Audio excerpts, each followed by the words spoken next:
My name is John Song. I'm 37 years old, and I was born in Hackettstown, New Jersey. My family is unique in a sense where there was a lot that happened in a very short amount of time. My father was diagnosed with cancer. He had been getting treatment in Boston. We decided to move to Georgia because of the warmer climates. My sister got pregnant when she was 17. She decided to keep the baby. So 6 days after my dad died, my nephew was born. So I don't think my family really had time to mourn.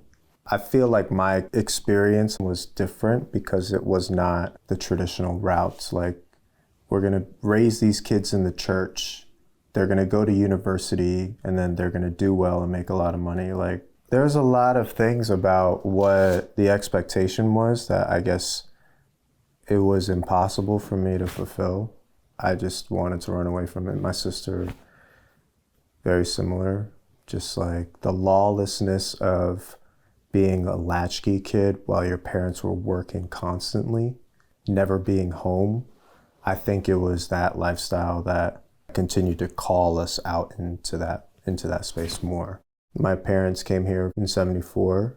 My dad's first job was at a factory, and then he started interning for an art dealer. He started his own gallery in 1976, sold his business in New Jersey in 1995, then we moved to Georgia, and then he opened another business here. And then my mother still runs the business to this day.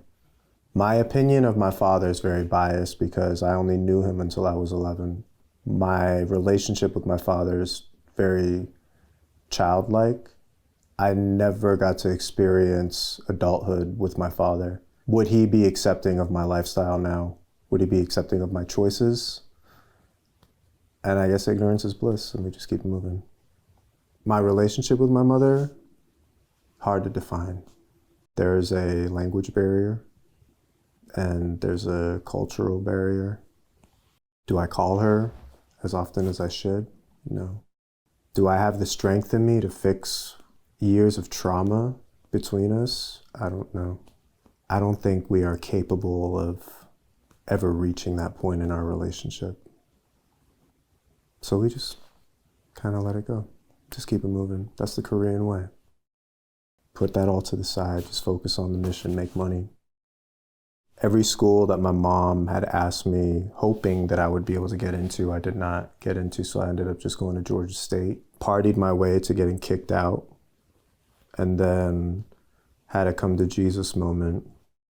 I had eaten an eighth of shrooms that night. I remember sitting on the front porch of my mom's house and looking at the sun rising, and then I remember hearing a voice saying, "What do you think your father would think of you right now?" I just remember losing it, face down on the ground in the front lawn, crying my eyes out, realizing that I was nothing.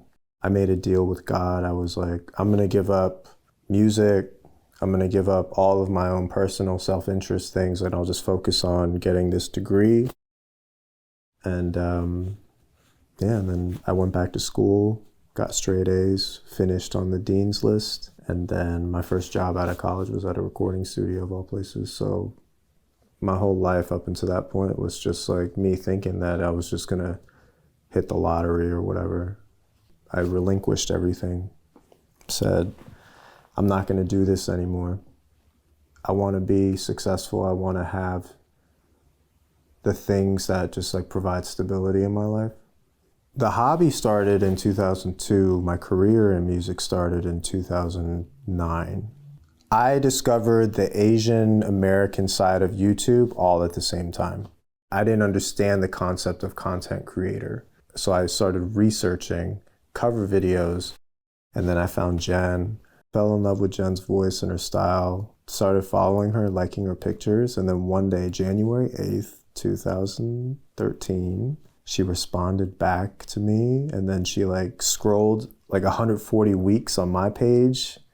And I was like, yo, that's kind of a sign. Jennifer took everything inside of me and turned it into focused energy. When we first got married, she moved here. She was like, this studio thing ain't gonna work. You need to make more money. So obviously I was like, okay, I gotta figure this out. So that's when I left the recording studio, got a job at an agency. There's a lot of commercial work here and a lot of like film and TV, but it's like Asian representation. This is like a new frontier for not only me, but I feel like for a lot of Asian creatives in the South as well. A lot of people say, why did you start freelancing? It's not the money. What motivates me is seeing more people like me being able to have opportunities to work with more brands and to be able to make a living off of doing what we do. I hope future John has created the place where Asian people feel safe in knowing that they can pursue what they want to do. I hope future John, the Han that burns inside of him, is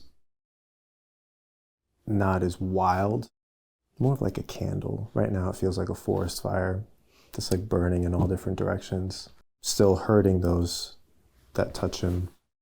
I feel like I've forgiven past John, but that's to my level of understanding what forgiveness at that level is. So maybe not, maybe yes. But I'm working on that every day. I remember the first lesson from the Come to Jesus moment was that one thing that all humans have in common is suffering, whether we're showing it or not. And that's something that helped me to understand that, like, my problems are problems, but then the other person next to me are dealing with their own whole set of problems. And it's not fair for me to say that my problems are larger than their problems or require more attention because we're all different. I'm in a good place right now, very secure in my identity. The old version of myself would be very happy to see myself this way. My name is John Song, and this is my Korean American story.